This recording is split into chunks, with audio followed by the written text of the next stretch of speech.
produce. Thanks. I was unaware Deputy Smith wasn't in the chamber, and I was skipping forward, hence why I was only coming in at the end of your question.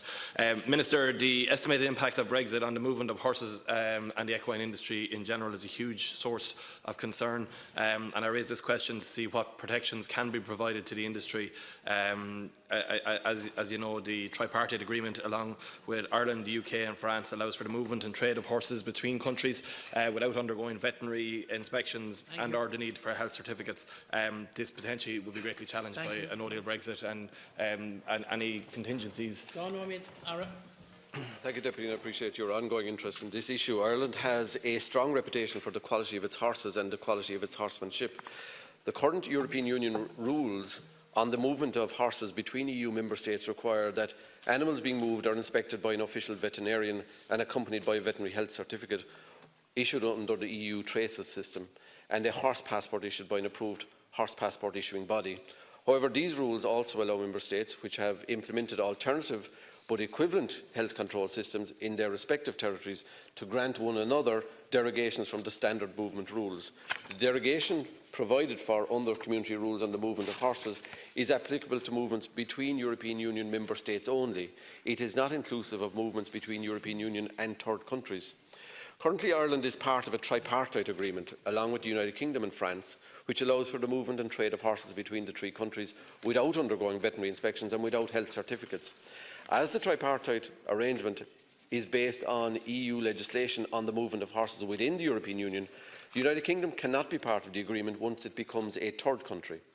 The current focus of our no-deal contingency planning is on the arrangements that will be necessary for the Department to fulfil its legal obligations with respect to import controls on live animals and agri-food products as efficiently as possible, while also ensuring the minimum possible disruption to trading arrangements.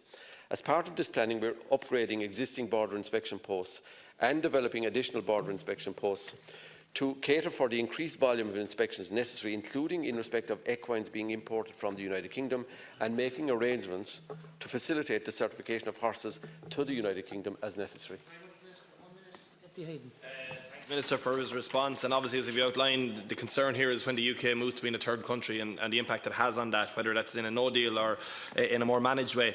But the impact on the equine industry in Ireland potentially is akin to that of the beef sector, because our Irish and UK markets for the breeding race horses and the movements, and as well in the racing sector, are so interlinked. We are looking at, if there was a no deal at the end of March, or we're looking at it much more difficult for Irish horses to get over to Aintree the following week for the Grand National Festival. Later that month, you will be looking at a scenario where we want the best of the English horses who've been successful in Cheltenham to come over and contest in Punchestown. And then, a couple of weeks later, you're into the height of the breeding season, where we have some of the top stallions in the world in this country, and mares will be travelling here, and we'll have mares travelling as well. So that concern is really there. Our racing and breeding industry is worth well in excess of €1 billion to our country, and they're core economic jobs across rural Ireland. So, is there the possibility that we might need to look at the relaxation of state aid rules to support the industry, or is the department, we need reassurance that the department stands ready to help the industry in every way possible, Minister. Try and keep it to a minute. Thank you, Deputy. Thank you, Carrie. Look, the department has had extensive and ongoing negotiations with the industry, and indeed with the Commission as well on this matter. And in fact, it was a subject that I raised with Commissioner Hogan on Monday of last week in Brussels. The thoroughbred sector in particular, and it's not just the thoroughbred sector, because the horse sport sector as well sees very considerable volume. I think I saw figures recently suggesting anything up to 30,000 sport horses outside of the thoroughbred sector move east-west on an annual basis.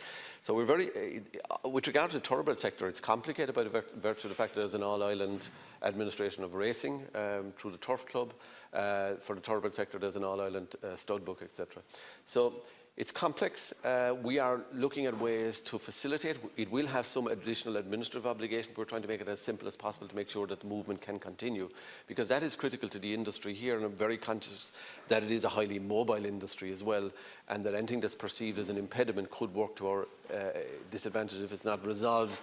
But we're looking for clarity in many respects on a range of issues where there's none immediately available, because we don't know the UK's response either. But we are committed to working with the industry to make the new arrangements post the UK as a third country as user-friendly and efficient as possible. Thanks, Chair. Thank the Minister for that. Delighted to hear that you're open to work working with the industry across the board, whether it's the Irish Thoroughbred industry, the Irish Thoroughbred Breeders Association, the racehorse trainers, obviously through Horse Racing Ireland. You know, I just ask that you and your department work with all key stakeholders in the industry to look at initiatives that could help those who will be impacted both in the short term and in the longer term, so that we protect and safeguard an industry that is crucially important and provides thousands of jobs across rural Ireland in many pockets and areas where there isn't a huge amount of other economic activity, and that's what our racing and breeding industry is worth to us, and we just need to make sure it's protected in every way possible, and I thank you for your response on that. Do you wish to make a final comment? I just wish to acknowledge the Deputy's ongoing interest in this area, and obviously coming from where he does, it's a critical issue.